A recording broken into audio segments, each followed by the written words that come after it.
So just as I thought I got everything under control in my nice house, on my drugs, I saw it. Zeitgeist. OMFG. Zeitgeist. I don't know if anybody else felt that. Could that be? Could that be real? No, no way, no way. This guy must really need some drugs. This guy who put this together must really need some antidepressants. I think the Soul-Out bubble should come on over and pay this guy a visit. Then I saw it again, Addendum. Then the Venus Project. And the Zeitgeist Movement. And I literally remember a physical sensation in my head. It was like two halves of a puzzle just fit together. And I wept. Everything came into focus. And I mean everything. Things that I didn't even know were out of focus came into focus. And I wept. In one instant, I realized that I was not alone. That all these paranoid thoughts and feelings were actually real.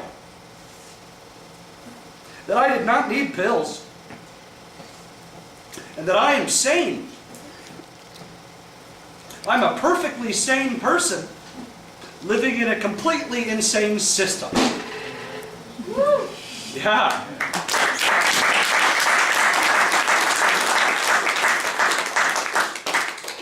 And what was bugging me was the injustice.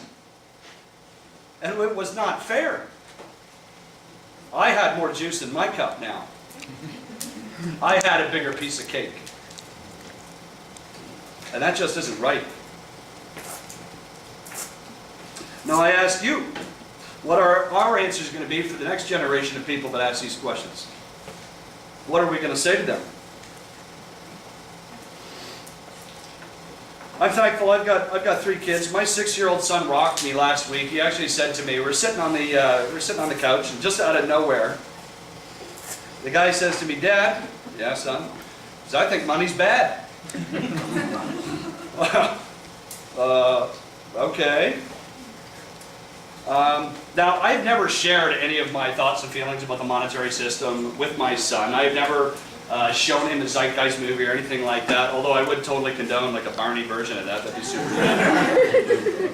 In fact, actually, you know what? Come to think of it, I'm pretty sure Barney is the Zeitgeist Movement. When you take a look at that, and you look at the little kids on there, they all love each other, they all hug each other, they all share everything with one another. Nobody cares about whose dad does what. Nobody cares if they're Asian, black, Muslim, or Christian, or anything like that. Then we program them about this is life, this is great, this is what we should do, this is how you should feel, and then we send them out into this. Oh! How about that for a kick? Anyway, I think money is bad. Why is that? I mean, what's a parent really supposed to say to that statement? I searched for an answer. I replayed a lot of the things my parents told me, what school told me, what society told me, what television told me, and I was desperately seeking something. I was just shocked and amazed by the simplicity of his observation. And I said to him, "Son, you're right. We can't eat it." Right? And we had a laugh about how disgusting a money sandwich would taste. And I added, we trade our time for money, and that's why we go to work, and then we trade the money for the things that we need and what we want. And then he says to me, "Dad, I think everything should be free for everybody." And in one of those moments where I actually probably said the right thing, I said, "Yeah, me too, buddy. And I think someday it's going to be just like you say." I mean, what more can I say to that? The 6-year-old was right. The 6-year-old was right about society. The 6-year-old was right about humanity. And the 6-year-old had a better concept and understanding of what this world should be like than what most of us do or what we have forgotten.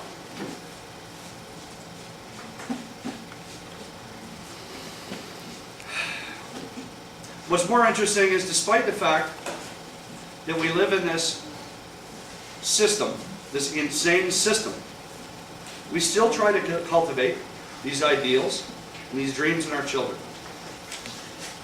We are at an age where we are creating the very first mass generation of free-thinking human beings.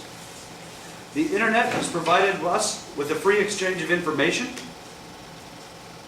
and never before in history have the masses had unlimited access to new thoughts, ideas, and such a scope of understanding.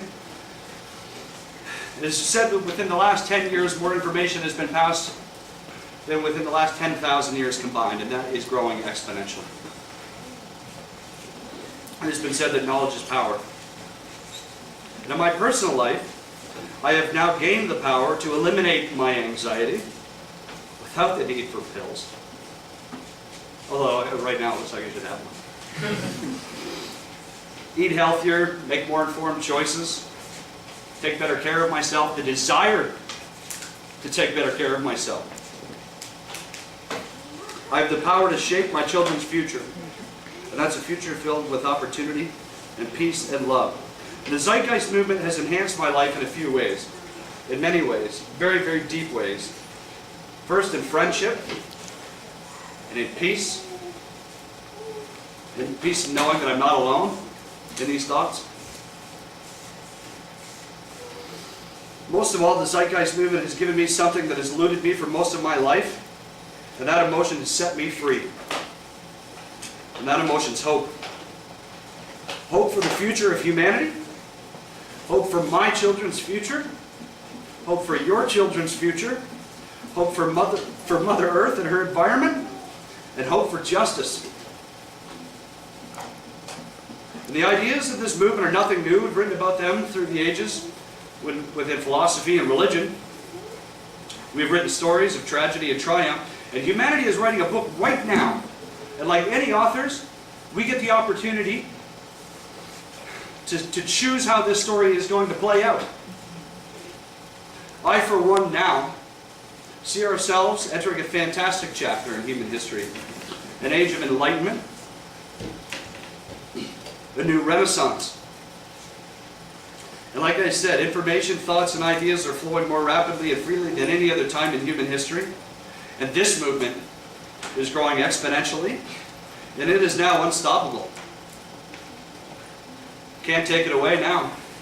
There's too many. These Zeitgeist movies are the most watched documentaries in all of history. Documentaries. Not including funny cat videos. And the reason is simple. It is not chained down by politics. It is not chained down by race, religion. It is a peaceful, intellectual, social revolution born of our collective human spirit. And I, for one, am very glad to be living in this time. And that's what I have to say.